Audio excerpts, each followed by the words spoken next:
And good evening and welcome to the Murfreesboro City School Board meeting for the month of November. We're glad to have those of you that are viewing and watching, and we're glad to have those that are here with us. At this time, I'm going to ask you to please stand. I'm going to ask Tammy Garrett, principal of Hobgood School, to introduce students who will lead us in our pledge, followed then by our moment of silence. Ms. Garrett. It's my pleasure to introduce to you Katie Beth Hoover, Delaney Reynolds, Kristen Morgan, and Carrie O'Young.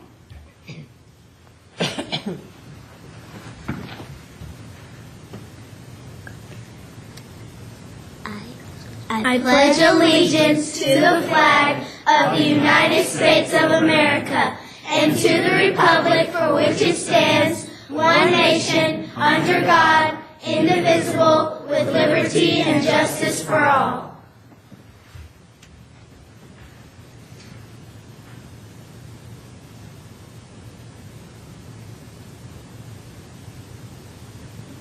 Thank you.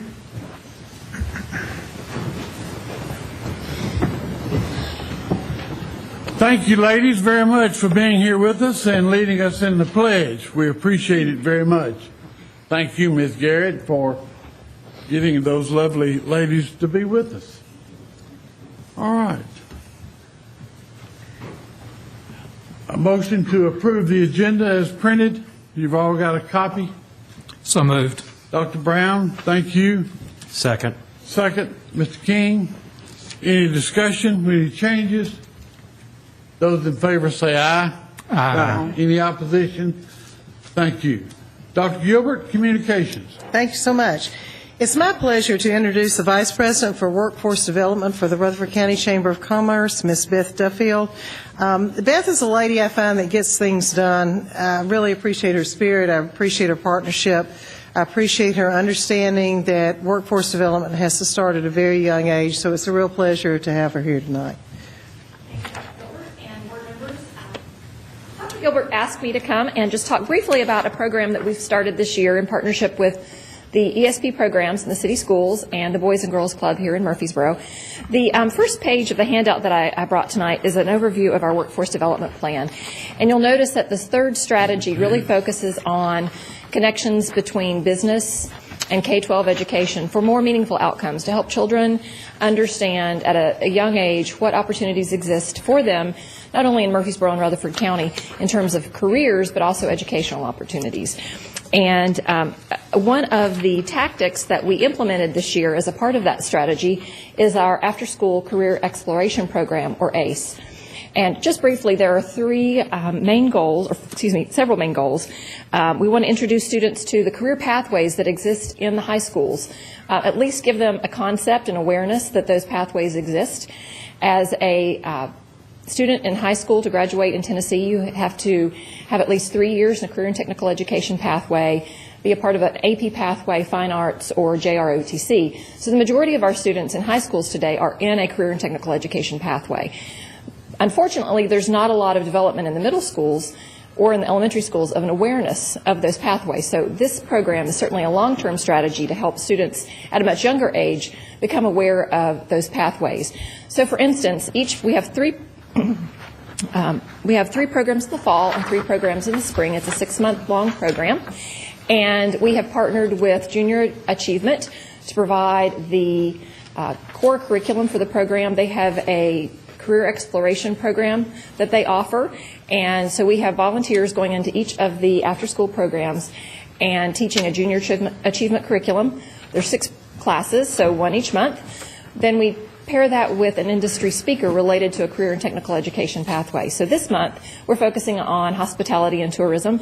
So we have individuals from Embassy Suites, from Doubletree that are going in and talking to schools. We have the education director at Oakland's Mansion going in to talk about the tourism aspect of the museum. We have a representative from Stones River Battlefield going to talk about what it means for tourism in the national parks. So giving children a broader exposure to careers. And then we're also pairing that with a third element, and that is a field trip. So this fall, students from the city schools were able to tour facilities related to IT and STEM fields. So some of the students went to Coca-Cola. There may be some slides with pictures. I don't know if those are coming up or not, but we were able to take the students to Coca-Cola plant. Some visited the MTSU airport. Some went to Murfreesboro Electric and Middle Tennessee Electric. So they were exposed to a broad range of career fields that they might not otherwise have been exposed to. So some of the other goals that we're focusing on is, again, to help them understand what the world of work looks like, expose students to that work environment, introduce students to the post-secondary educational opportunities. Some of the students in September were able to go to MTSU and visit the IT department. And I think the students learned as much as Dr. Charlie Apigian with the department learned. He said for him it was a really eye-opening experience that recruitment for those students starts at that early age, fourth grade and fifth grade and sixth grade. And it was also a great opportunity to get our students into the classroom at MTSU. Certainly the great opportunity to provide them to attend the basketball game gets them on the footprint of MTSU, but to actually sit in a classroom and realize that, hey, this is achievable, I can do this, hopefully that was very powerful for those students. So those are the elements to the program, the JA class, the industry speaker, and the field trip. And so we're very excited. We've had press coverage over this program on the very first month. And we had a parent call Siegel Elementary and whose child was not at Siegel Elementary and wanted to know how they could be a part of the program. So that's exciting if we can continue to spread the word and let folks know what we're doing in our city schools to further children's understanding of the work world and the opportunities that await them after high school, all the better. Also in front of you is a magazine that, thanks to the contributions of some of our utilities in town, we were able to produce. This went to all of the juniors and seniors in Rutherford County, and it's a tool to help them prepare for college. So I wanted to give you a copy of that. And inserted in there is a thank you letter. I think there's a different one in each magazine from the students of the city schools where they have sent thank you notes to either the teachers that have come in, the industry experts, or where they have gone to a field trip. And so I just wanted to share those with you as well. Are there any questions? I'd like to add something. I wanted to thank you for inviting us to the Workforce Development Workshop that the Chamber hosted on Friday. It was really eye-opening. It's not 2 years ago I went to, it was a much larger conference where your program invited speakers to come in who are in technology and with Motlow and the technical schools. And it was so, I've been talking to the other board members during our convention this weekend about all of the information that I learned that I had no idea about. What the thing that really sticks in my mind is, and I've said this over and over again, is that only 15% of the college students in Tennessee are traditional students that live on campus. And I thought that was very interesting, and that we need to, when we're talking about our curriculum, and particularly when Rutherford County Schools is talking about their curriculum, then we need to keep that in mind in these career paths. So I thought it was wonderful, and I thought it was so fascinating how the technical industries are trying to entice students into their fields by offering scholarships, paying for 2-year degrees. It was very enlightening, and I appreciate your including our board members. Absolutely. We will host another one next year, and would love to have you attend that one as well. I think the more we can do to communicate between pieces of our educational system and help each other understand the goals of the next, all towards leading towards career and college readiness, the better. So I appreciate your support. Ms. Phillips? I want to especially thank you, too, as a parent who just got kids through high school. Yes, this is a wonderful, wonderful thing, because our kids are asked to choose when they go to college without having any sense of what options are available to them through the different career paths. So this is going to mean a lot to a lot of kids, and I thank you for that. Well, you're very welcome. I like to say, we hope our children get, we can increase our ACT scores across the county. That's certainly important. But just because you have a 35 on your ACT doesn't necessarily mean you know what you want to do when you grow up. And so the career and technical education pathways provide a great foundation for students to learn more about different career fields so they make better choices when they go to college. Thank you all very much. Thank you, Beth, very much for being here with us. It's a good program and a well-needed program because every student, as we know, is not going to go to college. So they need to know a little bit about what's out there otherwise. Dr. Gilbert? Thank you. The Community Outreach Department would like to thank North Boulevard Church of Christ and Bethel United Methodist Church for their outreach partnerships with MCS this past weekend. And they also would like to thank Stephanie Bush and her MTSU students who are enrolled in the Family Centered Community Building 2 class for raising $300 for a backpack program. This project was part of their War on Hunger initiative, and that group has partnered with us for several years. I'd like to thank Olive Branch Church and also First Baptist Church on Castle. Had the privilege last night of going to the Thanksgiving dinner at Hobgood, and it was absolutely wonderful, and I know that Mr. King was also there. But they served a gym full plus cafeteria full of families and it was really great. So those two churches have been very supportive of Hobgood and of the entire city school system. So thanks to Olive Branch and also First Baptist. This week is American Education Week, and so we certainly celebrate all of those who have anything to do with public education. We believe that is absolutely the foundation of freedom in this country, and so thank you to all who are involved with education. A reminder that the Excellence in Education Gala is February the 6th, and it will honor Mitchell Nelson and also Tommy and Jeannie Bragg. The basketball game is Wednesday, December the 3rd. It will be at 11 o'clock against Clemson. And the Christmas parade will be December 14th, and once again, the city schools will be participating in that, and you will be receiving more information about that. And finally, I'm going to let Mr. King talk a little bit about this, but Bradley Choir will be participating in a chamber event, and he has been certainly facilitating that. So, Mr. King, I'll let you share that information, please. Thank you, Dr. Gilbert. The Rutherford County Chamber of Commerce has their business before hours. Matter of fact, this Thursday is at Special Kids, but on Thursday, December 18th, from 7:30 in the morning until 9 in the morning, at Wilson Bank and Trust on Memorial. This is between State Farm and the Alvin C. York VA Hospital. The Bradley Choir will be there to sing Christmas songs. And you do not have to be a member of a chamber. You're welcome to go. Reservations are not needed. Again, it's at the Wilson Bank and Trust at the corner of Osborne and Memorial, or Highway 231 North. And I really want to thank Lauren Fletcher, who is with the Rutherford County Chamber of Commerce, and Stacy Newby with the Wilson Bank and Trust for making this happen. But again, the Bradley kids will be singing at the business before hours on Thursday the 18th, December 18th. What time is that? 7:30 a.m. till 9 a.m. December 19th? 18th, Thursday, December 18th, 7:30 in the morning. Business before hours. I know from experience that the business after hours has always been one of the Chamber's most highly attended events, and I thought it would be a wonderful opportunity for the Bradley kids to come and to have some exposure, if you will. And in talking with Lauren Fletcher with the Chamber, the business before hours has grown to be very popular, and they're expecting 150 people on average. Wow. That's amazing. Good group. Good. Thank you for getting opportunity for our students to shine. Well, I appreciate Lauren and Stacy because they jumped on this and made this happen in a matter of days. Okay. And those are your communications. All right. Thank you, ma'am, very much. Consent items.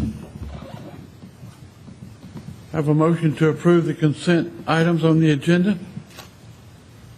So moved. Dr. Brown, thank you. Have a second. Second. Mr. King, thank you. Any discussion? I'm confused why that budget meeting was in this consent item. Why it's so late? Right. Say that again. It's at April 14th.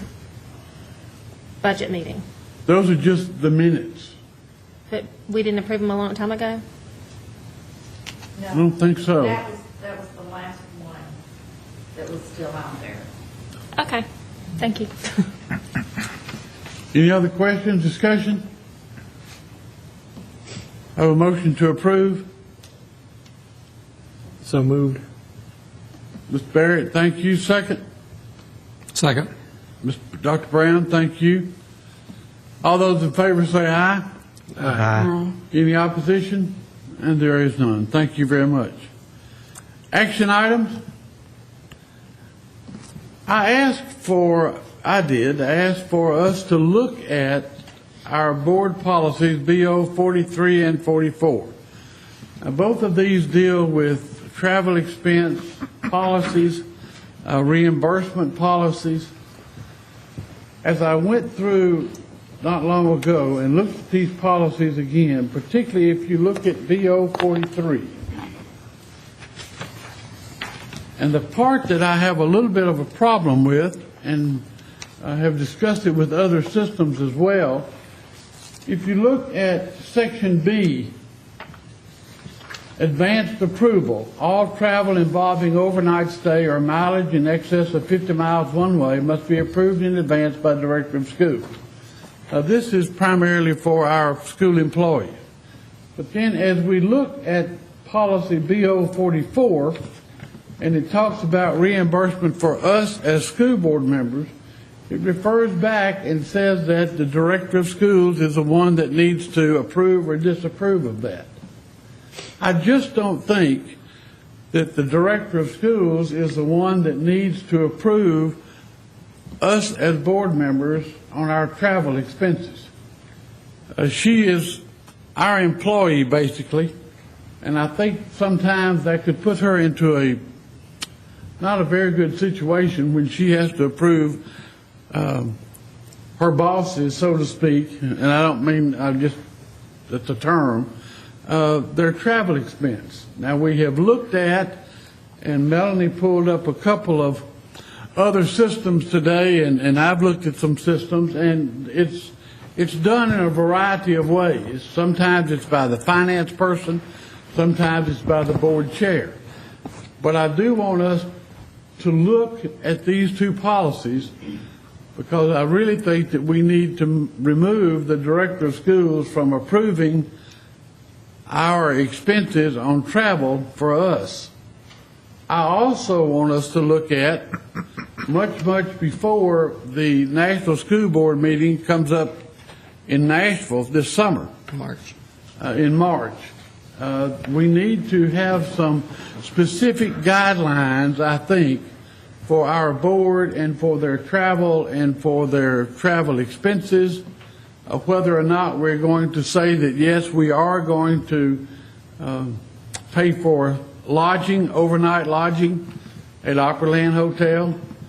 We had two of our members who stayed at Opryland Hotel this past weekend. One, the board is paying for those rooms. The other one is not. And we're looking at an expense of right at $600. Now, we all talked about at budget times on a tight budget year, and I just think we need to tweak this just a little bit more before we go too far, before March rolls around for the National School Board meeting. And I will open this up for any kind of discussion. Ms. Renier? I think I was under the impression, and did not look back at this, that any travel less than 50 miles one way, you would pay, if you chose to stay, you would pay on your own. And that was my understanding. And again, as I said, I did not go back and read this. Taking it out of our director's hands, I would say if we wanted to approve either 50 miles one way, or in my mind, I'm thinking 60 miles is about an hour's drive. And if you go somewhere that's 60 miles away, an hour's drive, you're probably not going to want to go back and forth each evening. Money is tight. I would propose, or perhaps in a moment I will make a motion, that we go to a 60-mile limit, and if we are further away than 60 miles, then the school board can cover it, but take it, just put that in the policy so that we completely take the director out of it, one way or the other. Well, now you're saying the policy now reads 50 miles, Right, I see that. okay? So you're saying change that So to 50 miles is how far, like, give me an estimate. I think I looked it up on MapQuest, and I think Opryland Hotel was like from my door to there 47 miles. Okay. And as I said, I plan to pay on my own, because That- that was my understanding. Now, was that 47 miles round trip or No. 47 miles one way? I thought it was. We can look it Okay. up again. I'm doing that right now. Okay, you look it up. I didn't think it would be that far, but it may be. Maybe it was 37. My mind is not very good right now. Dan? But, so let's have some more discussion, then I'll probably make a motion. I think Ms. Ms. Smith? I've not studied this line by line because it doesn't seem like it was that long ago that we went through the policy for the employees of the system. I regret that I didn't go through it that well. It is one of the longest policies we have. And I hope that we are allowing some flexibility for health concerns, age, that sort of thing, when people apply for reimbursement. Are you saying I'm old? I am not saying you're old. Okay, all right.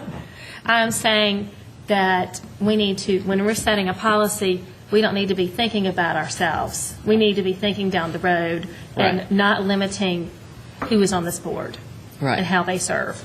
That's what I'm saying. That's good. Okay. Dr. Brown? I don't remember discussing this policy. When was the last time we reviewed this? 2011, February 2011.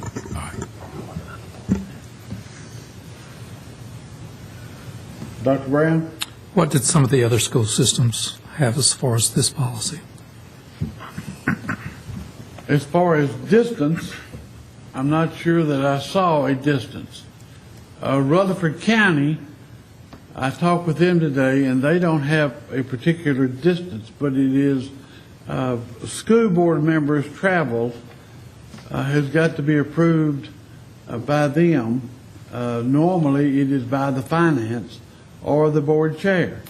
Now, the two systems that we looked at, Melanie, were Metro and Shelby County. And both of them, in their systems, it's up to the board chair to approve or disapprove of school board members' travel. And I'm not advocating that because I want to make those decisions, I'll tell you that. But whatever we do, I think we just need to take it off of the shoulders of our director of schools. I just don't think that she needs to be the one to approve our travel, board members' travel. And as the BO 43 talks about everybody in the system, your teachers, your educational assistants, your people at central office. Where we come in is in BO 44. But it does say in 44 that basically the same restrictions are on school board members as is on school employees. So school employees have got to be approved in advance by the director of schools, as you look at line 10 of section B on BO 43. Sometimes it's, I don't know, we're constantly at budget time talking about how tight things are and we don't want to overdo and this sort of thing. And I can remember a few years ago where we really got into some hot water because of expenses at the TSBA convention. Ms. Ranier, then Ms. Phillips. I think that, if I remember correctly, part of this general either on BO 43 and/or 44. I think part of the approving in advance the travel was more so for the director to know who's leaving, which teachers are leaving to do what, and how many there are, and that kind of thing. I would think that for the school board members, we have maybe two things per year, maybe the national convention and then the state convention. The Southern Regional had their last meeting this year. There will be no more Southern Regional meetings. So I think that might be where that notifying in advance. Of course, as a group, we would talk about and know that in March, this National School Board Convention is going to be right here in our back door. So it would behoove us to be there. It would be beneficial. This meeting we just attended was very beneficial to all of us. I think everybody, we all attended different sessions. Everybody got something different out of the meeting, or meetings, per se. Ms. Phillips? I have some copies of minutes here. We discussed this briefly on October the 12th, 2010, and then I have the minutes from that and from January the 11th, 2011. I'll just read a few things here. This was about the 50-mile range. This is something our former board chair had said. Ms. Waite emphasized that before making the decision, a board look at the whole situation and not make a decision they may have to revisit. She said that she does not feel comfortable traveling late in the evening or having to walk into dark parking lots after late meetings. And that was from October 12th. And then it was about putting in the 50-mile, not putting in the 50-mile. And then from January the 11th, I'm reading from those minutes. It says, Mr. Campbell stated that he did not feel it necessary to add restrictions, but leave the policies as they are without the 50-mile restriction. Now, I agree with that because I feel like it has more to do with the time of the meetings than the miles. Whether it's, because if you're asking, if we're lucky enough to have teachers who are being honored to go and present at meetings or something like that, if the meeting is early or late or they have one the next day, I don't want to ask them to go out to parking lots late at night because they can't spend the night. Or, and I think that, I know that that doesn't happen often, but should it happen, I think it would be in their best interest if we left a little flexibility in there regarding the time of the meeting, more than the mileage. The same thing with board members. It just has to do with the time. If the meeting is from, 9 to 3, that's fine. But if you start talking late and early, then I feel like if we can leave some flexibility in, that is really in the current and future board members, teachers, whoever might be presenting, their best interest. Because that's what really concerns me is the hours. Okay. Mr. King?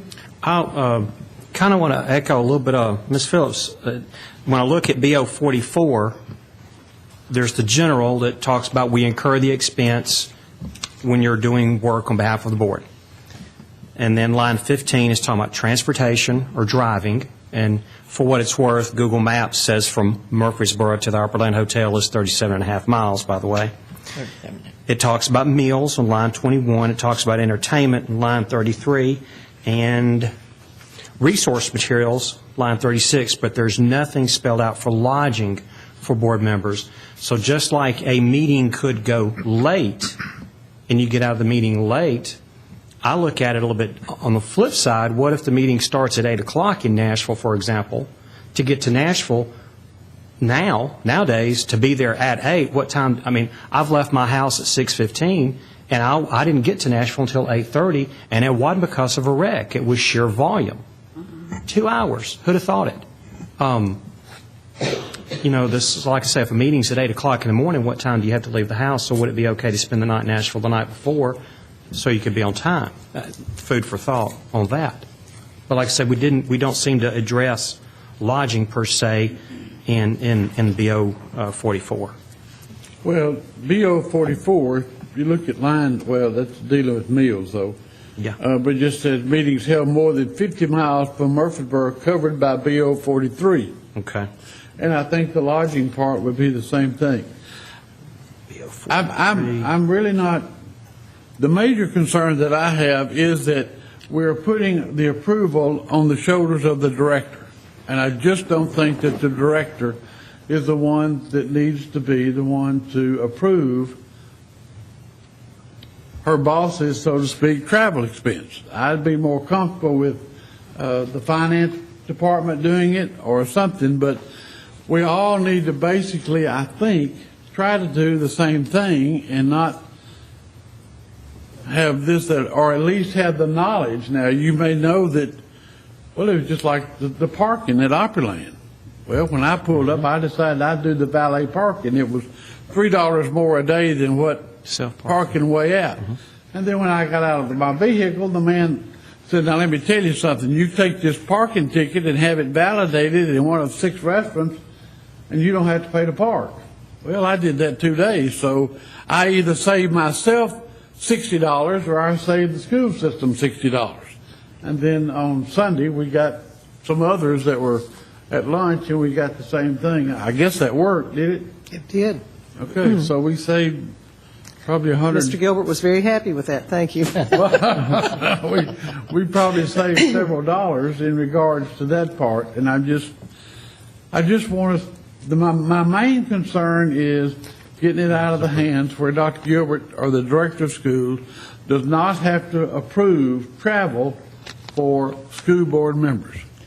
Now, Mr. Barrett? Since we are talking about expenses and the district purse and how much we're spending, I'd feel comfortable with the finance department over, approving the expenses. It'd serve as a neutral party, We don't want to put that pressure on the chair, like picking who goes and who doesn't go. And the finance department would probably be more of a neutral party for us to do that. Okay. Ms. Phillips? Maybe I'm not remembering this right, but I thought it was Dr. Gilbert and Mr. Anderson. Is that not right, Ms. Baker? No, is it both? Yes, that's how y'all it got amended in 2011. It's very difficult, I will tell you. It's very difficult for an employee, any employee, and Mr. Anderson can speak for himself, but I would think that whatever pressure, and it's not pressure, but it's uncomfortable because, as you've alluded, it's basically telling your boss you can or can't do something. That would be like my telling a teacher, well, let me know whether you think, can I go or can I not go? And I think it would put him in the same position, frankly. Okay. Ms. Smith and then Dr. Brown? What do y'all think about we approved the field trips? We approved the kids' field trips as a board. So we could do advanced approval of trips. For example, if the National School Board Convention were farther than Nashville. That's just an idea. School board. You lost. This board Okay. itself approves the students' field trips. Okay.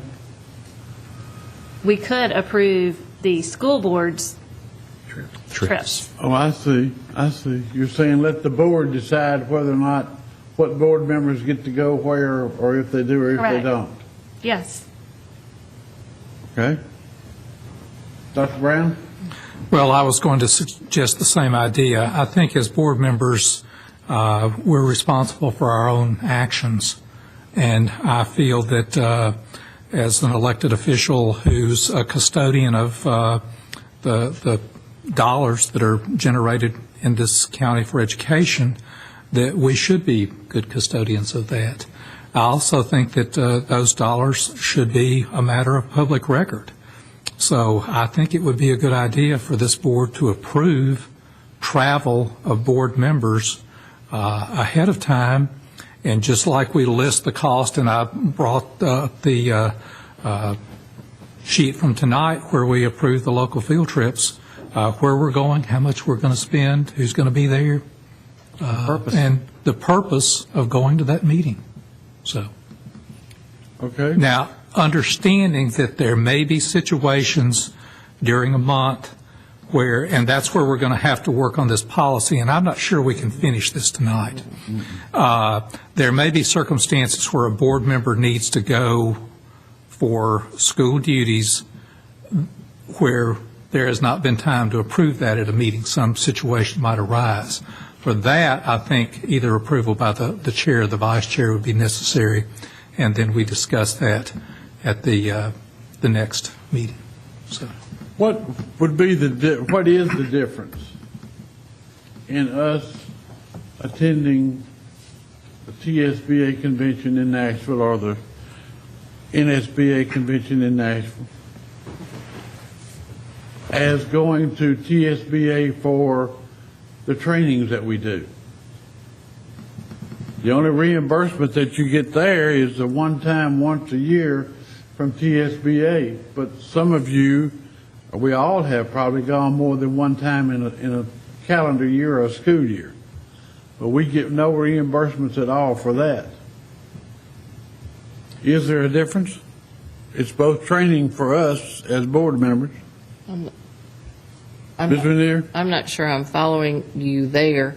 I think that probably, I haven't looked at the cost yet for the national, but wasn't TSBA is it about $500 to each person? Just the convention? The convention itself? No, I believe it was two. Oh, see, my figures are way off today. It depended on how many sessions and what sessions. If you did any of the legal sessions, they were $75 apiece. That's my feeling. I couldn't go on that first day because we weren't, and because we didn't choose to be registered, and because it was basically, we thought something we had seen before. So The other, Matt? Yeah, go ahead. The other thing that I understand thinking about hours of workshops, but when Mr. King mentioned going to Nashville for these meetings that begin at 8 o'clock, yes, it does take us a really long time to get to TSBA office. Mm-hmm. But when you think about every one of us has to go to one of those meetings every year, mm-hmm. that would run into money if we said, oh, I'm going up there to spend the night first. Mm-hmm. So I think we still have to have some kind of guideline. I don't know what it could be. I think this is something we're going to really have to work on. But in the meantime, if we let's think about some kind of a motion to at least get us to the point, because we're going to have to start reserving or enrolling in the National School Board Conference. Okay. Ms. Phillips? Frankly, I don't like the idea, although I appreciate a new idea, Ms. Smith, about the board approving meetings. I'd rather it be held in someone neutral's hands, because I think it can become political then. I think, unfortunately, people can vie and present and argue and butter up and do things that would not necessarily make it neutral, fair, and even. We would all hope it would always be. I don't think it would always be that way.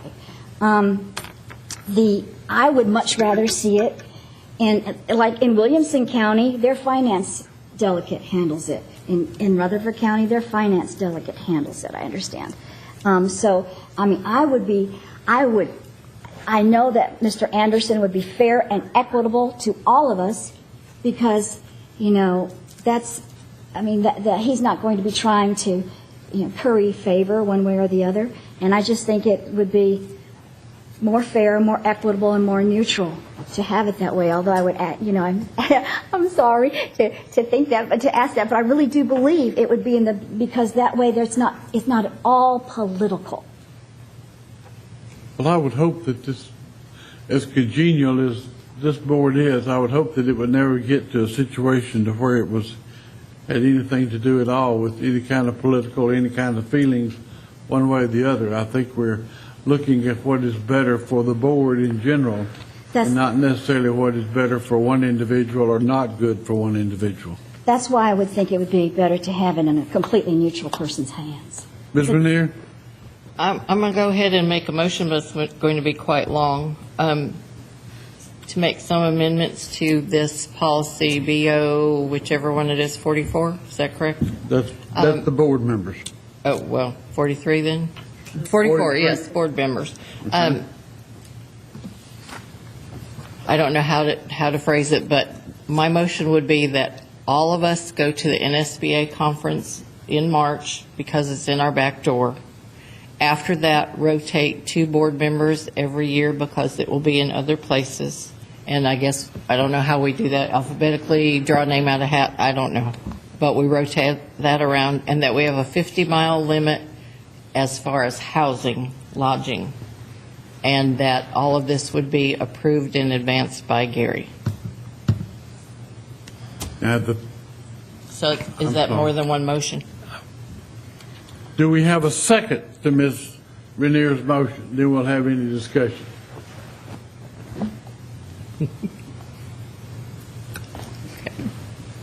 All right, I would say then that the motion dies because of lack of a second. Now, I didn't, be honest with you, I didn't really bring this tonight for us to make a decision. But if you want to, that's fine. It's your vote, your voice. I really kind of wanted to bring it and let us think about it and discuss it a little bit later on. But whatever the pleasure of the board. Ms. Phillips?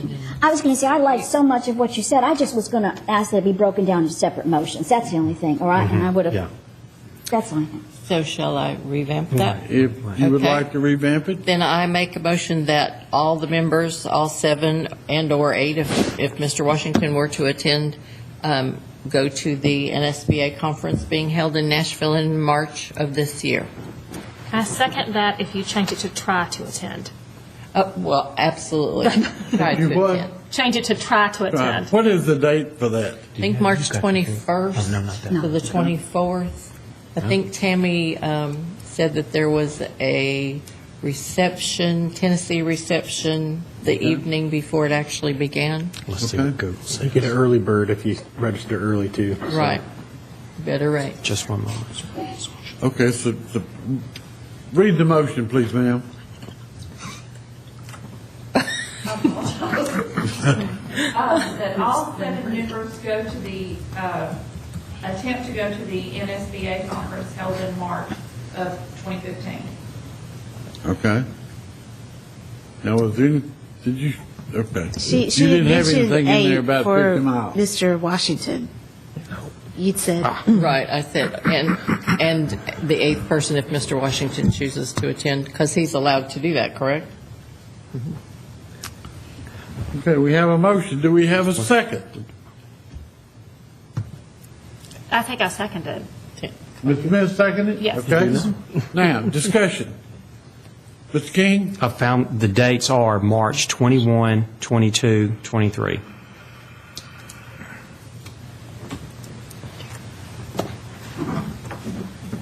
When is spring break?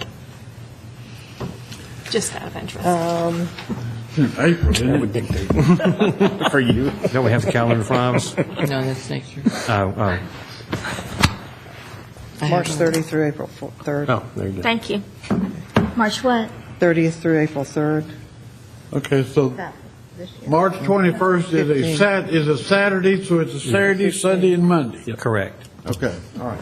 We have a second by Ms. Smith. Now, Dr. Brown? I have a question. Are we really talking about putting this motion as a part of a policy, or is this just a motion that in this particular point, in this particular situation, that we're saying it's okay for all of us to go? I think it would have to be separate, don't you? I don't think your motion needs to be part of a policy. Okay. Needs to be Well, or should Should not be. should not. Okay. No. Well, Okay, now hold it, just don't. Ms. Phillips? perhaps then it could be amended to where school board events held in town, instead of just identified, if it was going to be part of a policy, instead of just identified as the National School Board Association, but like That ones would held be in broad. town, that would be more broad and flexible. Right. That when they're held in town, all the board members are welcome to attend. Not in town, but, in Nashville. And that would cover TSBA as well, so that would be a little broader. Would that work, Dr. Brown? I just have reservations because of the budget. I think at some point in time, we're going to have a line item budget for board member expenses. We do. We do. I know. And if that dollar amount is exceeded, then maybe not everybody can go. We've never exceeded it. Well, then maybe our limit's too high. I mean, it's not. I mean, we cut and cut and cut. We've kept What, I understand. Mr. Anderson, do you remember what that line item? Well, of course, we spent several dollars on pencils, don't forget that. Right. So we've done that, so we've spent some on the TSBA convention, and I don't know what total that was for us to be registered, and for the sessions we wanted to attend. I know. I'm just saying, okay. Mr. Barrett? I agree with Dr. Brown. This should be, if we're going to say we're giving us permission to go to this, it should be a separate motion, separate from our policy. And I've been twice. I've had the privilege of going. I've learned a lot, and I've actually brought some ideas back to the board. And so I would encourage all of you to go to Nashville. It's, it's right in our back, like Nancy keeps saying, it's right in our backyard, and you would all benefit from it greatly, I feel. So. Ms. Phillips? Thank you, Mr. Campbell. I just have to say, I think you have to be careful where I appreciate Dr. Brown's attention to the budget, but I think that there is real value in professional development, whether it's for our staff, our teachers, or our school board members. We all need to grow, and that professional development, it's vitally important to a healthy system. It's important to our teachers, and if we're going to say it's important to our teachers, we need to say it's important to our school board members too. And I think that you can't start saying, well, you can have it and you can't, especially if it's readily accessible, in Nashville. So I think, when you're thinking, think broad, think what the real value and benefit is for these innovative ideas and all that you learn and gain from these meetings, because in all the years I've seen so many people bring back awesome ideas and vitality and life and enthusiasm, and that have really enriched our school system. Geothermal, all the money we've saved in geothermal came from a school board convention and things that Mr. Anderson was doing too, but Lon Newell, who was on our system at that time, he really, really pioneered that.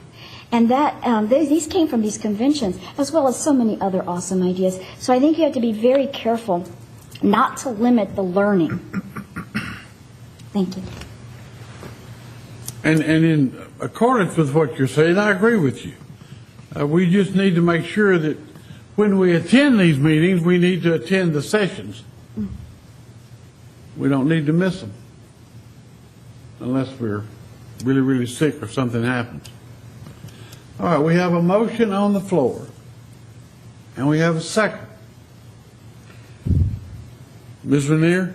I'm sorry, but I guess going along with what Dr. Brown said, I guess the first thought would be, do we include it in this policy or make it separate?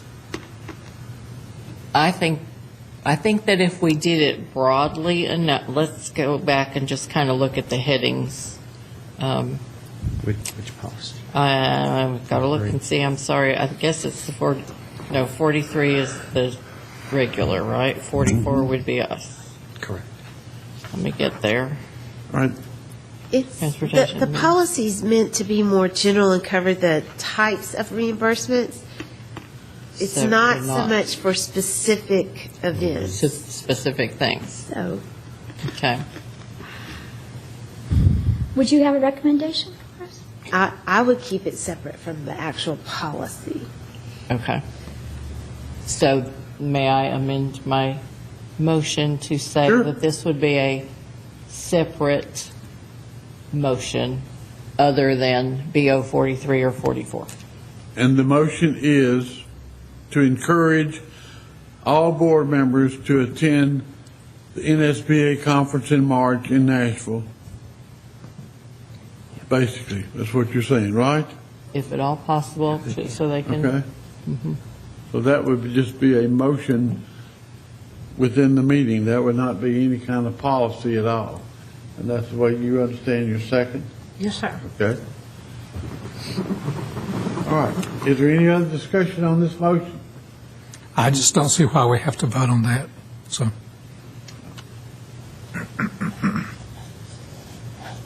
That's true. All right. Call the roll, please, ma'am. Mr. Barrett, Yes. Dr. Brown, Pass. Chair Campbell, No. Mr. King, No. Ms. Phillips, Yes. Ms. Grenier, Yes. Ms. Smith, Yes.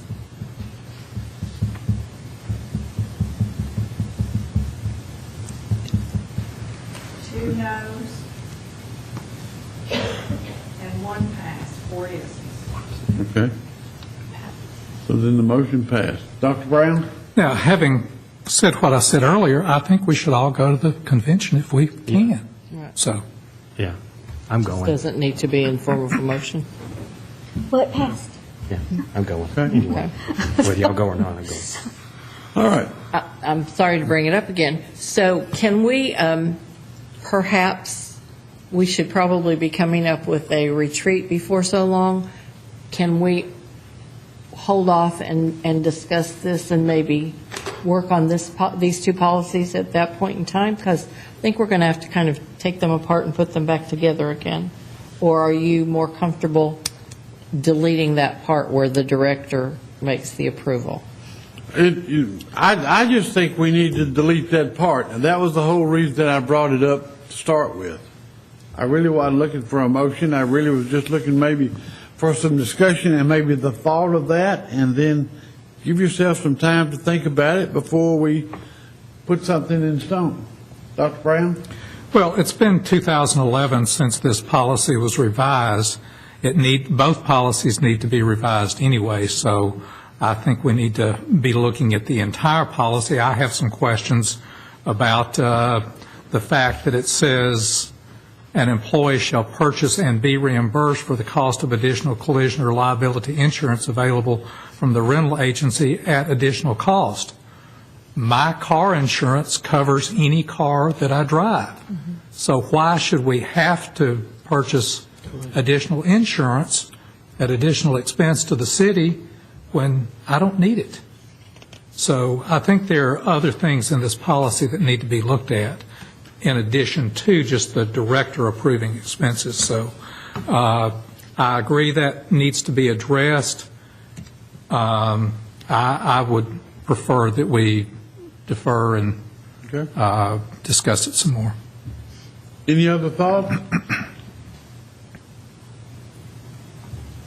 All right. Next item on the action item.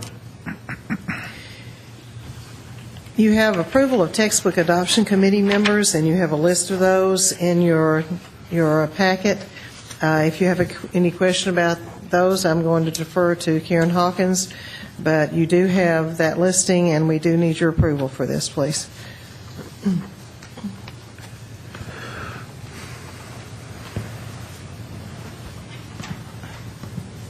Ms. Renier? Just have a question as to why there are so many more sixth grade teachers on the committee. I know a lot hinges on sixth grade. Is that the reason?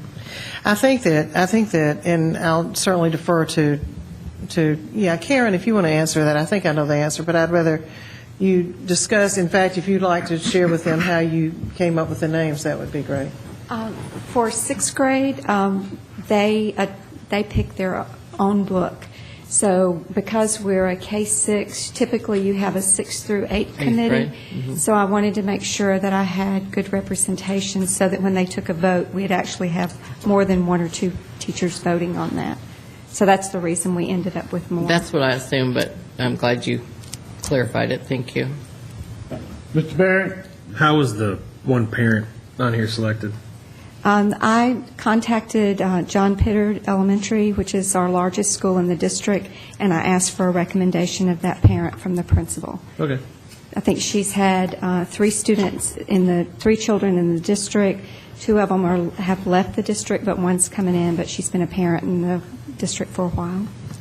Thank you. She's a wonderful parent. Okay. Dr. Brown?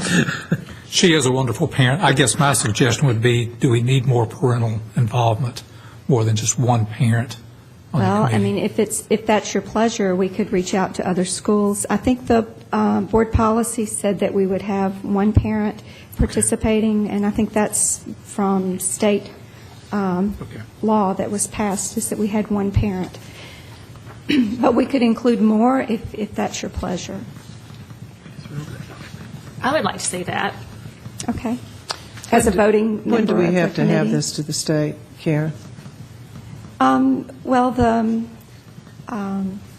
actual process starts in January, so we would have to bring it back to you for an additional parent, or you know, if you let me know. I was just going by the policy that you developed the other night. Do they have to, okay. and They have what to I- approve the voting Do they have committee. to approve they have to approve the actual names then, right? Correct. Yes, And they we will do. not meet again until the end of January, or to the middle of January? Correct. And the process starts January 16th. In fact, we'll probably have our first presentation. I know we will. I've got the first presentation scheduled for January 12th. Karen, trying to go back to what I remember. All of these will not meet for the same textbook. I mean, all 30 of these people will not meet to discuss third grade math textbooks.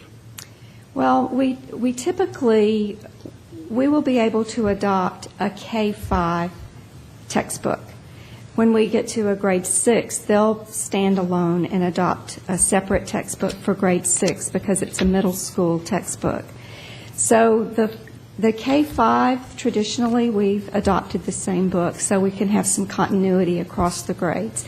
I've seen textbooks adoptions where the primary grades had one textbook, the upper grades had another one, and you really had some kind of coming together at that middle grade that was a little bit awkward. So it would be my recommendation that if we can find one suitable for K-5, that we go with the same one for K-5. Okay. Dr. Brown, then Mr. Barrett. But that depends on, you know, our choices and the kind of things that we have to choose from.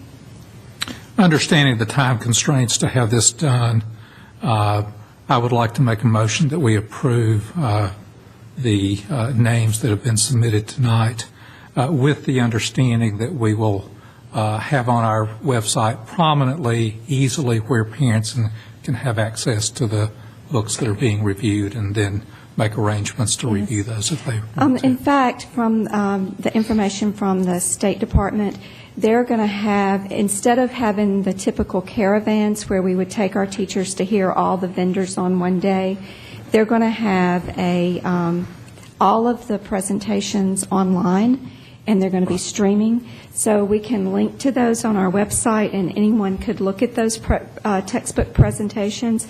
Another thing that we've typically, when we had textbook vendors come, they would meet just with the committee. I had talked with Dr. Gilbert about opening those up to more than the committee to come to those, so we could send invitations to all of our teachers. We could actually let parents know about them so that they could come and participate as well. So we could have them in the TLC room where there's plenty of room, and I think they could be after school, and teachers could receive in-service credit for coming and looking at them. Another thing that you mentioned last time was having additional books in the buildings for teachers to view. We were allowed to order 6 sets. So what I did is I ordered a full set with all the extra materials to be housed at the central office. And then I ordered the 5 additional sets that just have the teacher's manual and the individual student textbook sent to 5 schools, and then we will move those sometime during the process so that everyone would have them in their schools within that textbook looking period, adoption period. So then that would give us more access. We'll also publicize days that we could have parents come in and actually look at the materials at the central office. Okay, we have a motion on the floor by Dr. Brown. Do we have a second to that? I'll second it. Mr. Barrett seconds that motion. Now, any discussion on the motion? Mr. Barrett? 2 things. You know, we're mentioning a number of parents on here, and the policy we just approved does say parents, plural. Oh, it does say parents, I'm sorry. Yeah, no, it's okay. And then another point that I made the last time we approved, when we discussed this, was public will be made aware of the dates and textbooks and materials are available for review. So I appreciate you putting the effort into that to get it out there and to let everybody know about that. So, but I just want to make everybody aware of those two things. So. Okay. Any other discussion, Mr. King? I just want to echo that the policy says parents, and that the addition of more, I think, is a great idea, and I do appreciate your letting me know personally that this is going to be online, for example. I think it's a great idea, and I like the idea of the more the merrier. Okay. Other discussion? Roll call vote, please, ma'am. Dr. Brown? Aye. Chair Campbell? Aye. Mr. King? Yes. Ms. Phillips? Aye. Ms. Vernier? Aye. Ms. Smith? Aye. And Ms. Ritter? Aye. Thank you very much. Thank you, ma'am. Appreciate, I'll thank you in advance for the hard work that you and this committee is going to do. But I know what that is. All right. Next item. Is approval of technology infrastructure upgrade for Hobgood and Bradley. Mr. Anderson? Thank you, Dr. Gilbert. Thank you, Board. We have been upgrading, as you know, our technology in our schools for the last 2 years. Our infrastructure, we have upgraded drastically. Our computers, we have upgraded drastically. Our storage, our servers have all been upgraded. There has been an item that's been in your budget, your capital outlay budget, for the last 2 years, and that was we put $250,000 in your capital outlay budget with the anticipation of getting about $1 million in E-rate money. Unfortunately, the federal government changed the rules, and we received no E-rate money, and no schools that I'm aware of received E-rate money because they changed it. So we're here asking you, since we did not upgrade Hobgood and Bradley to the speeds that the other schools have, because we knew the E-rate money would be able to pay for those schools to be done based on the E-rate formulas of how you can spend the money. We're here asking that we can spend that $250,000 to upgrade those two schools on their infrastructure in their classrooms. As I had in the memo to you, we have those two schools that are approximately 10%, one-tenth the speed of the other schools. And, you know, we've been holding and holding and holding and hoping to get that federal money. When we didn't get it, we feel we need to make those schools whole and get these things done if the board agrees with us. The situation is that we have the money set aside. Now, in the budget document, it says, the capital outlay section, it says infrastructure needs, our commitment to receive $1 million in E-rate funds. The line item is for $250,000. So I have to ask you, since we had said we'd use it if we got that money, last year we didn't spend the money. We left it in there, left it in your, and it flowed through to your bottom line or to your fund balance. Well, this year we really need to use that money to upgrade those two schools. The money is there. You've already approved to use the money, but I need to ask you to approve it now to spend it on just these two schools to upgrade them to the same level as the other schools have in the district. I've attached a bid that we received from a company. It's a quote to provide these services. Now, since this is such a major purchase, we can't go with just one. So what I'm asking you to do tonight is to approve an amount not to exceed the amount of this so we can go and get bids. It will not be any more than this, but we think we can actually do better than what's on here. But we need to move quickly because we want to try to do this over the holiday break, the winter break, to try to get this stuff into the schools and working for the students. So that's where we are. That's what we're asking. The amount that these represent on these sheets are $269,203 to upgrade those schools to the same level and for the installation and the equipment. I'll be glad to answer any questions. All right, so the line item is $250,000. Right. And we're needing $269 according to these bids, but you said you were going to have to go out and get some more bids? We Is that right? need to, because it's such a major purchase, we would not be able to just say, okay, we like this one and go forward. That would not be appropriate. The other thing is, and if I could call your attention to either one of the installation quotes, they have on there an amount of, if you look on the right-hand column, $10,000, and that is for the installation of the wireless access points. Our staff can do that.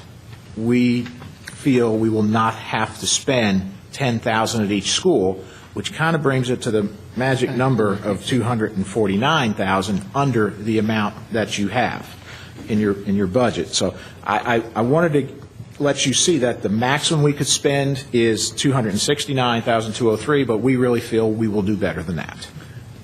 Okay. So if you took that 20,000, yeah. Okay. All right. Questions? Ms. Renier? I'm glad to see that that money will kind of offset and it'll come back to the 250 or right close to that. Will there be any other expenses that you know of, and will this absolutely get them where everybody else is?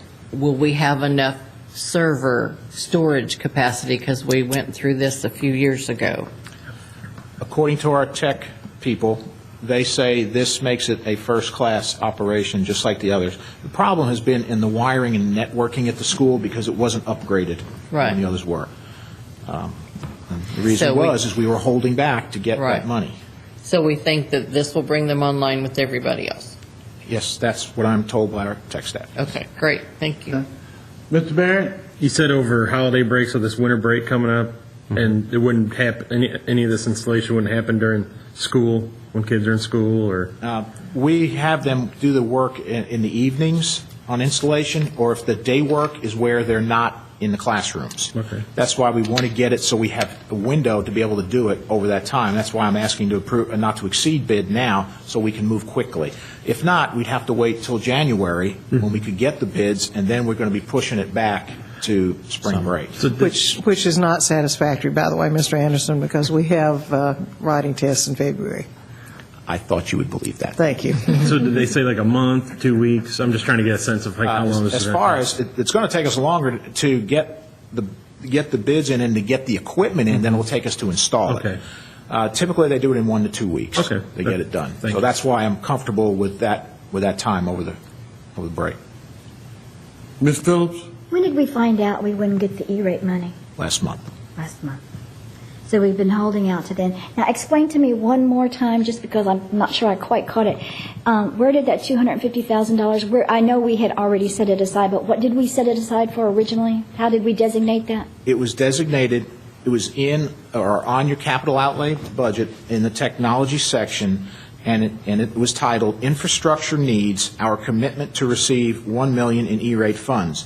In other words, we could not get the $1 million in E-rate money if we did not put $250,000 in. Okay. So we had to allocate that and put it in there. And as I said earlier, last year, we didn't do anything. It just flowed through to the bottom. We didn't spend it. This year, we really feel the pressure to spend it to get those two schools up to speed with everybody else. Can I have a follow-up question to that? Yes, ma'am. Now, capital outlay money, that's where we had it under. Okay.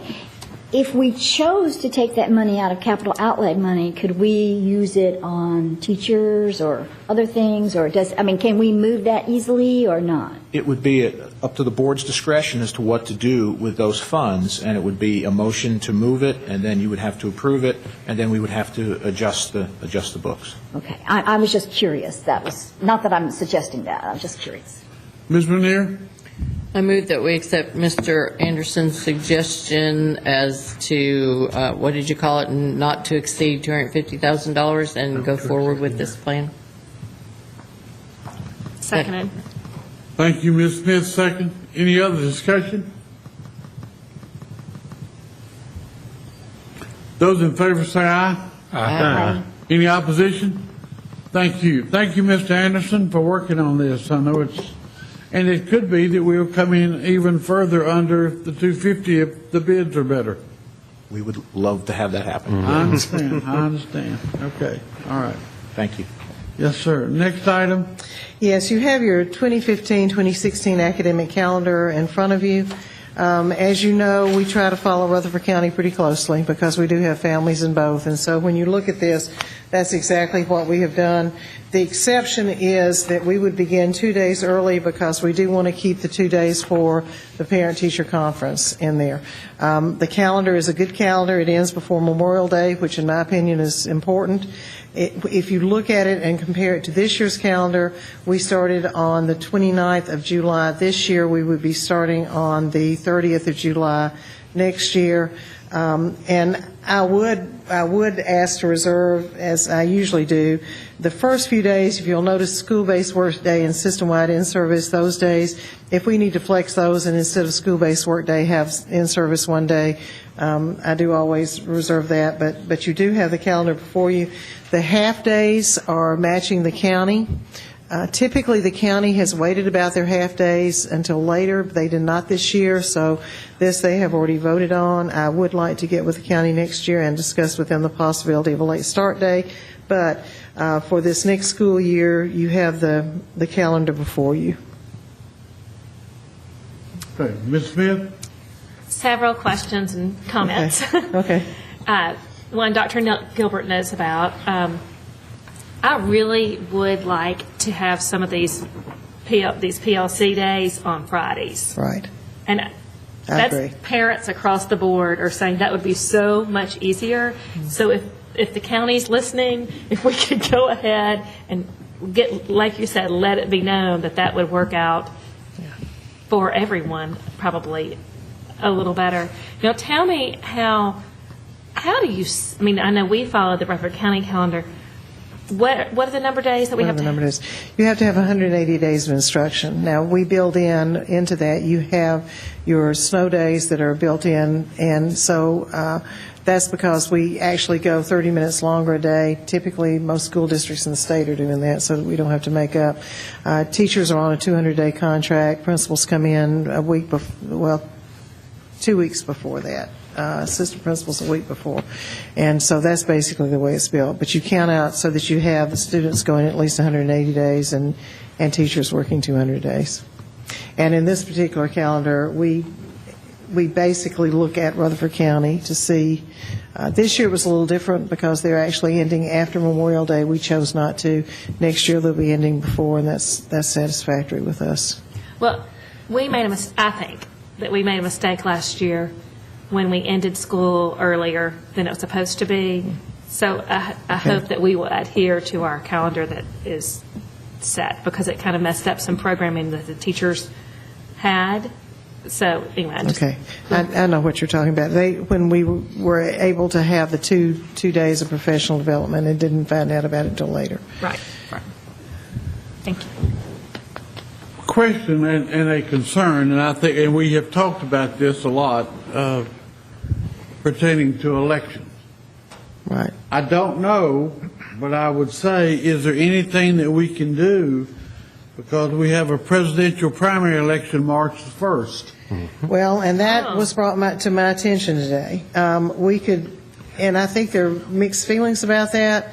I think, and I noticed that the county did not have it on there. I noticed that too. What we would need to do, if you wanted to do that, is we would back it up and we would back everything up and start on July the 29th. And we could do that. I think it would be up to you. That's entirely the board's decision on that. Would March the 1st be too early for parent-teacher conferences? I think, if I'm not mistaken, I think that Karen counted it out, and what would March the 1st, in your opinion, Karen? Right. Okay. Right. And that's the reason you have it the way you have it, is because it's going to come, if you look at the end of the end of the report card periods, that's where that's going to hit. And so when you look at when those parent-teacher conferences, you want to have the report card period ended and enough days for teachers to get that on the report card before you have that day. Right? Okay. And then the following year, and this is looking way ahead, but August the 4th and November the 8th of 2016, we want to make sure we kind of, if we can, to tweak that, and I hope that the county would as well. And it's good to have both calendars as close together as possible, particularly when you have days that are PLC days or half days or anything like that, because it does make a lot of difference to a lot of parents, and I can understand that as well. Okay, Ms. Bernier? If, in the event that we want to not have school on the 1st of March because of the primary, which I always think is a wonderful idea. When I was working on calendar committee, the election commission asked us to do that and add that into the calendar, and we thought it was so good because of security reasons. But I would say if that were the case, I would rather see us back up the other way and end the last day for the children on Thursday, the last day for the teachers on Friday of May 26th and 27th, rather than start one day sooner. We could do that. The county's going to end on, they would end, well, they may choose different. They may choose to do the same thing, right? Right. Have they already approved their calendar? It's already posted, yes, sir. Their last day is May 25th. It's a work day for no students, and then students on the 26th, a 2-hour day. Right. Well, that's what I'm saying. Let's see, 26th would be the last day for our students then, and the last day for teachers would be Friday the 27th, would be their work day. So that would coincide. Mm-hmm. I personally would rather go the other way than that July thing. Of course, I'm a Yankee, and we always started after Labor Day, so that's always bothered me. But okay, so I think you just have to kind of decide how, because frankly, well, I think you just have to decide really how important that March 1st day is and whether you want to. Right. And I'm assuming the county is not out because they don't have it listed, but of course we don't have to follow it. Well, and if the election officials come to each of you, you and Mr. Odom, and ask, they may do that, and then everybody may choose to amend their calendars in some way. So, I don't know that it's as much of a problem for the election officials as it is for the school officials. Well, that's what I'm saying. If the election officials, in the past, when I was working on calendar, they came and asked us if we would work it into our calendar to not have school on those major election days. Yeah.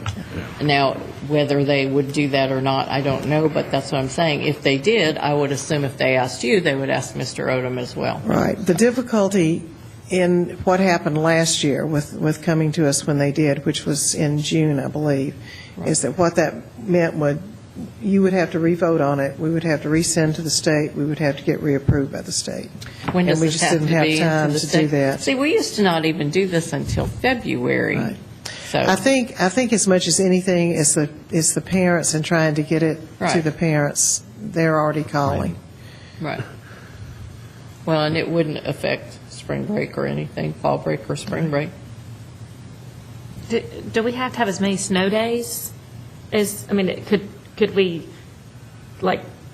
put March 1 and say if we're having too much snow and we're out, then we'll go in, or if we've had, could we leave it depending on the number of snow days that we've had, or no? I'd really prefer, if you want to have the March out, first day out, that we just go ahead and do it that way.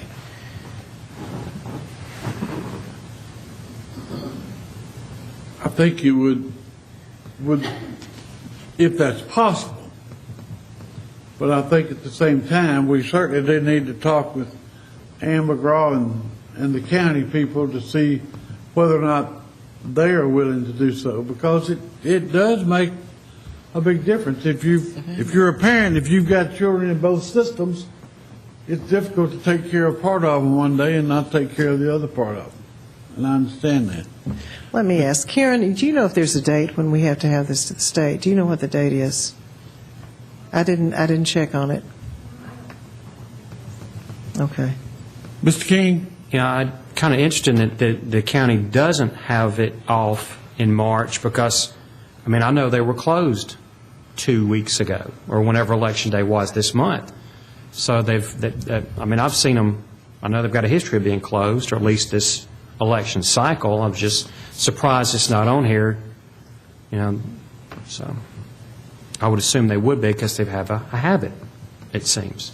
Well, they have typically been closed for federal elections, but not necessarily for local and state.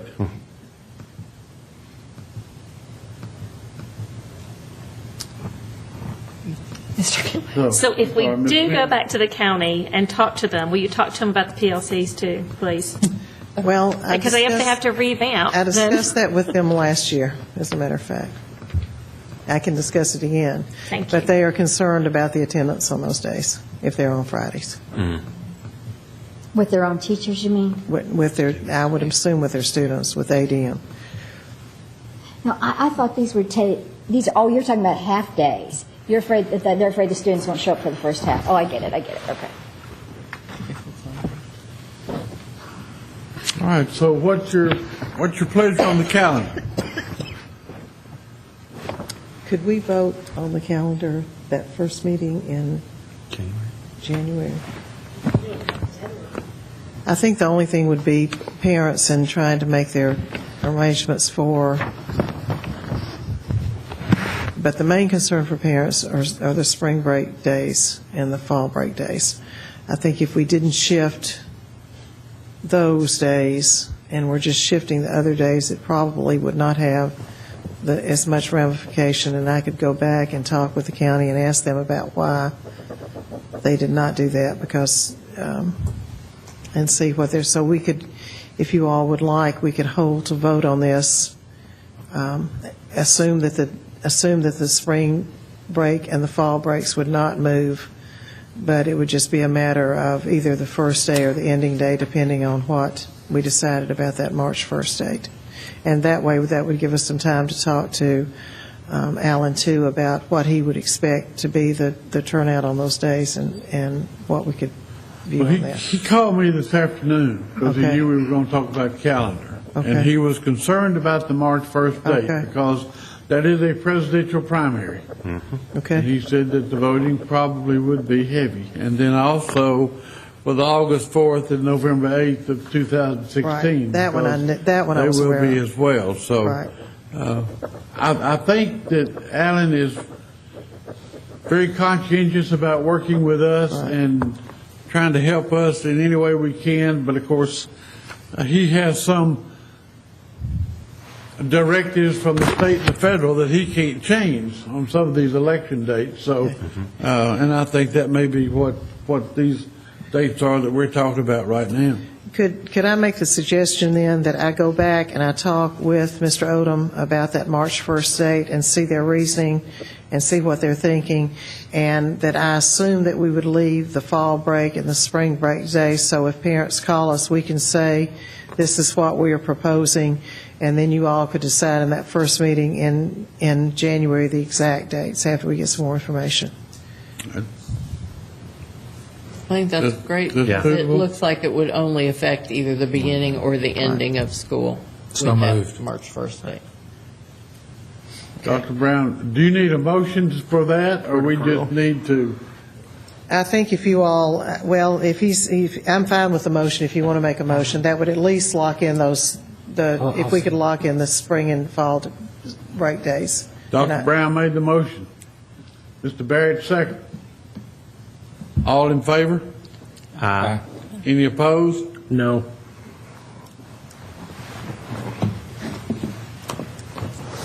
Okay. I will go back and talk with Mr. Farley then, and talk also with Mr. Odom. Bring it in.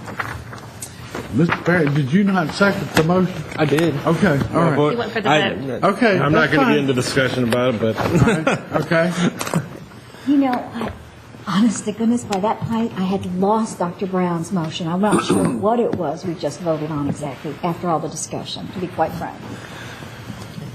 we are looking at keeping the fall break and spring break days the same, and for me to go back and talk with Mr. Odom and Mr. Farley to get an estimate of how much impact it would have on that March 1st date, and see if we do want to go ahead and move that March 1st date off of the calendar as a day out, and that would shift either the very beginning date or the very end date of the school.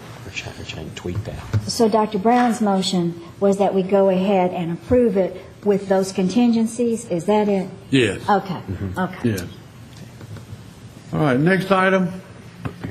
Reports and information, your TSBA Leadership Conference and Annual Convention, I think that is on there. If you want to share information about what you heard and what you did, I certainly appreciate the board going.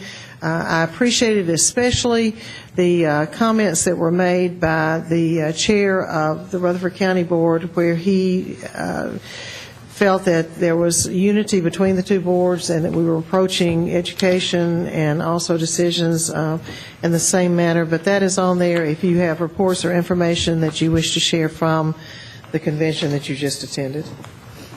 Ms. Renier? I spoke with Dr. Gilbert this afternoon about the closing speaker and how we're going to get into some information about our food sources, and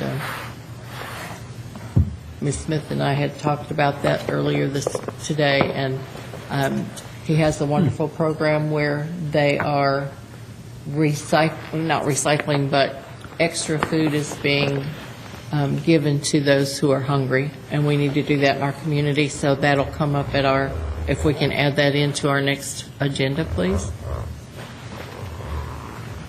Okay. Anything else from anybody? Ms. Phillips? I was particularly impressed by Dr. Young Zhao, and I beg his pardon if I didn't pronounce his name correctly, but he was a gentleman from China who had immigrated here as a young adult and had made his way through the education system and been very successful. He's a professor at, I think it's the University of Oregon. But I was particularly interested in the differences. He was very knowledgeable about testing and applying the testing information, and the differences between our children scoring lower in science and reading compared to the children in China and perhaps India. And these were a few of the takeaways from Dr. Zhao.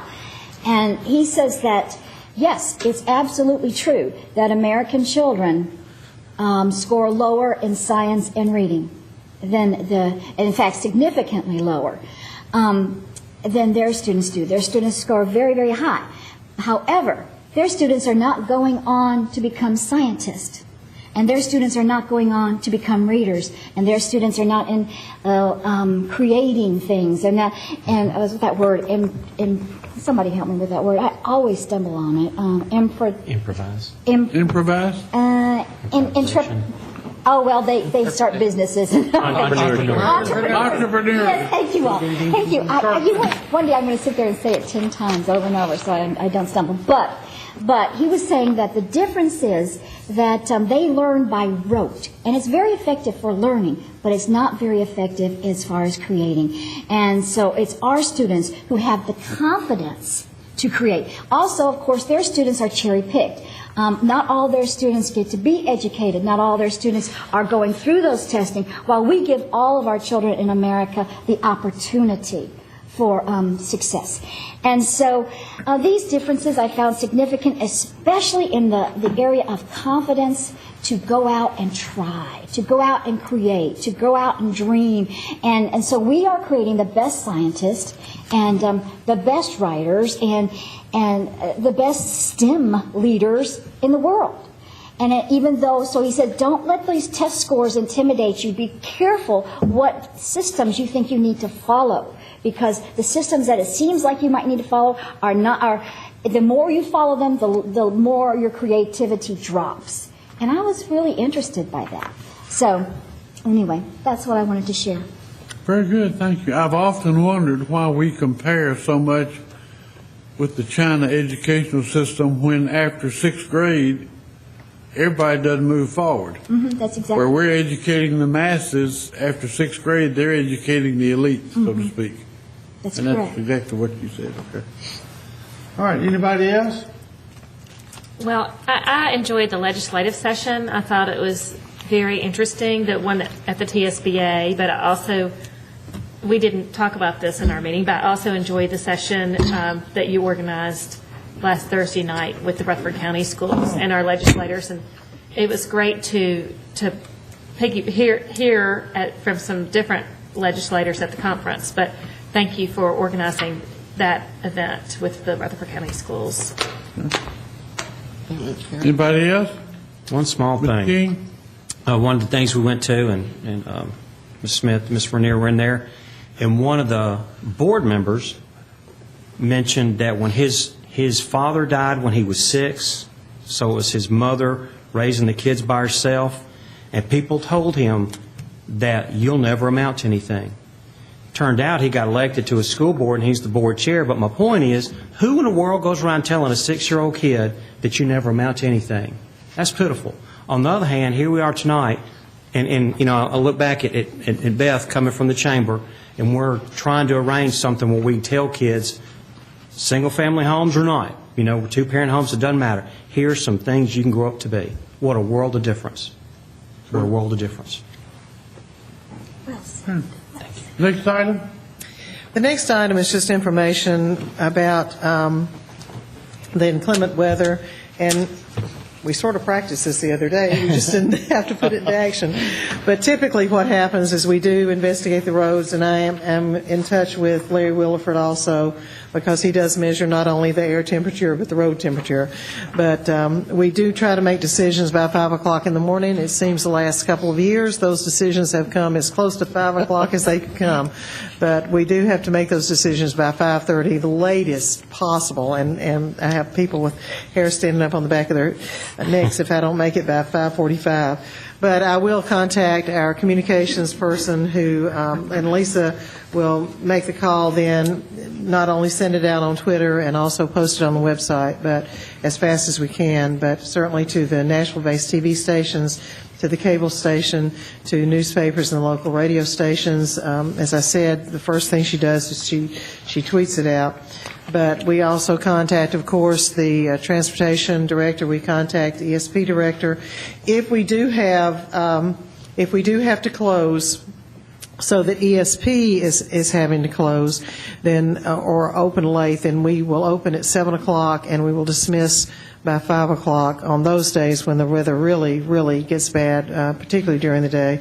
If the schools are closed for the entire day due to weather, again, 7 a.m. to 5 p.m., and we will have snow sites, and those sites will be Black Fox that will serve Discovery, Bradley, Hobgood, and Black Fox. Scales will serve families from Cason Lane, Overall Creek, and Scales. Irma Siegel will serve families from John Pittard, Rees Rogers, and Irma Siegel.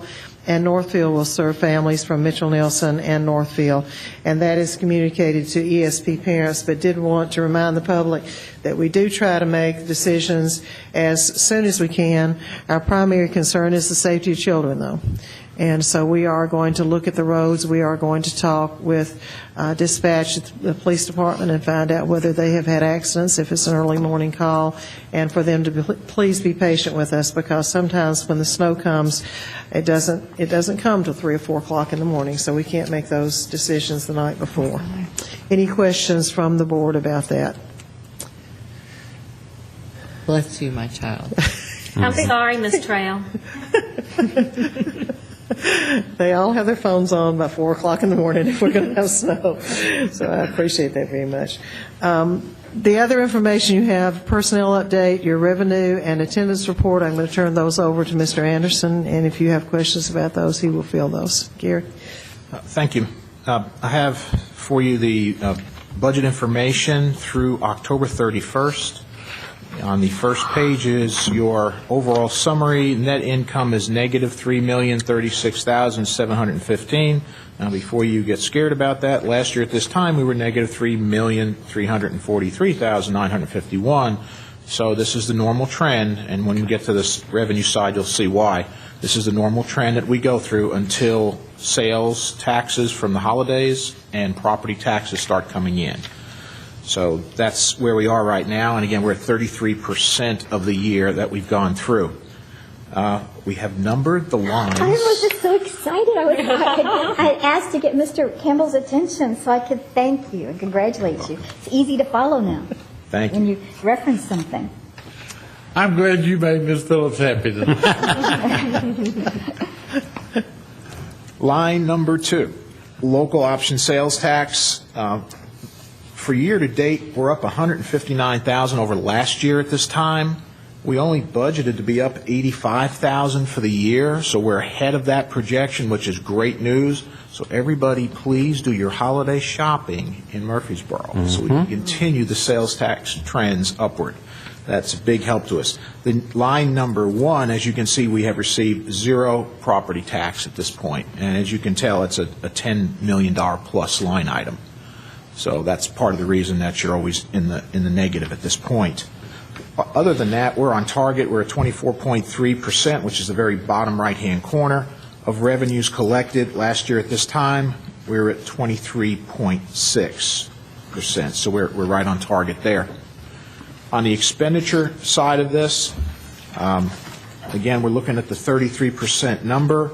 We have spent, in the last line, bottom right, 28.1% so far. Last year at this time, we were at 28.3%. So we're right in line with where we should be at this point of the year.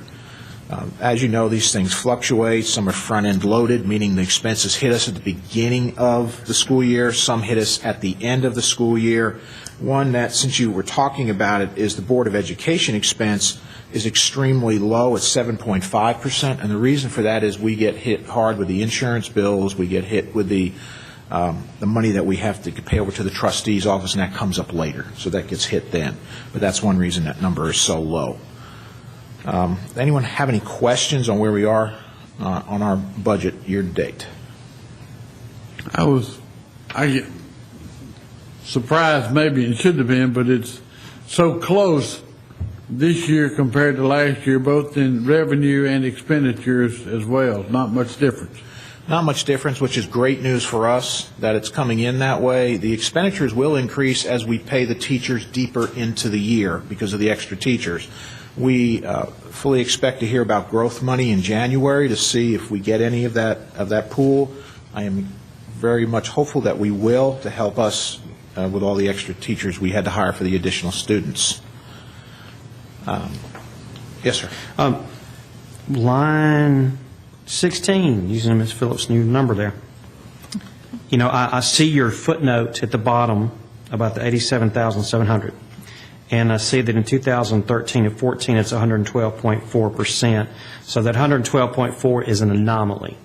Well, that's when we bought all the computers and stuff, and we started to get hit with it. Right. But we still are buying some at this point. And that's why it's 42.4 on the right-hand side? Yes. But my real question is, the 42.4, is that in line to where we have been on a normal year? Because when I look at the percentages, when I go down the line, they're within a point or two of each other. They're very close, except that one. And that's why I'm wondering, I'm throwing out the 112.4. I'm calling that an anomaly. Okay. But I was just curious if the 42.4 is normal at this point in time. Good question. I actually have with me the last 3 years' worth of data, so let me pull up the line.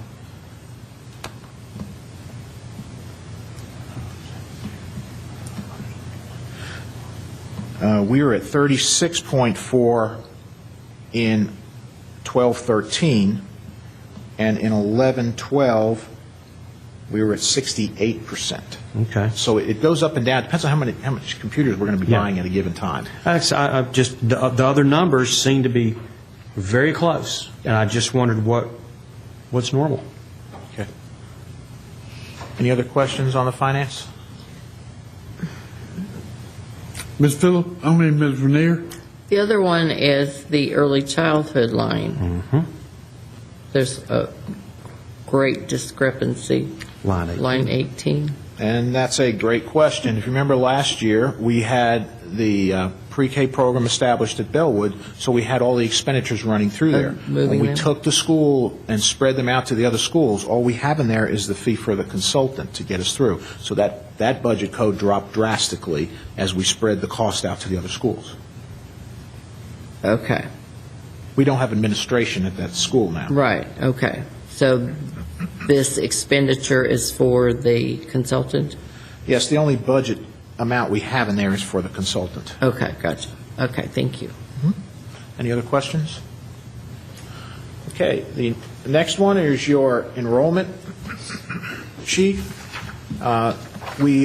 This is at the end of the third period, which ended November 6th, so we're already 2 weeks beyond that. But as of this date, we were up 29 students over the previous month, and 7,982 students. Interesting thing is, typically we have a lot of growth in special ed. This month, we only grew one student in special ed. All the other students came in regular ed. So that was kind of an interesting twist. But don't get comfortable with the special ed. It's going to increase as the year goes on, especially in the pre-K. Our pupil-teacher ratio still ends up being 19.47 for kindergarten through third grade. Our fourth grade to sixth still ends up being 20.89, and our overall district average is 19.97. I guess the bad news, even though it's still really great, is that we went from 98% attendance percentage to 97. We were on a roll with 98, but we went to 97. So overall, these numbers keep increasing. I know it's gone up since this report came out because the report's now 2 weeks old, but... How many more? I'm sorry? How many more students in the past 2 weeks? I don't know. I didn't run a You don't number know. today because we take this off of the 20-day report Right. from the state. Okay, thank you. Any other questions? Ms. Phillips? Are they pretty evenly spread, the new coming students, throughout the system? It goes in, I want to say it goes cyclical. The ones that still continues to surprise us is Pittard, because they keep continuing to grow. Other ones that continue to grow are we've seen some growth coming in Black Fox, we've seen some growth coming in at Mitchell-Nielsen, and Northfield has grown. Overall, Creek is growing a little bit. According to the principal there, Mr. Barch, he expects that we will get another influx of students after the first of the year. The students going into Mitchell-Nielsen, are those zone students? Yes. Okay. Yes, she's pretty much maxed out on how many choice she can take at the school to leave Right. room for zone students. Right. Any other questions? Okay, well, thank you. Any other business? I do have one thing I'd like to bring before the board. We, as you know, have seen about 500 new students, and we have seen, although our behaviors overall are much better, because we have an influx of students that have come in, particularly at the kindergarten level, but also students who have come from other districts, students who have come from other venues that are a little bit challenging. I talked with Mr. Marlin. We have some special ed carryover money, and I would like to take part of that money and basically have a behavior assistant.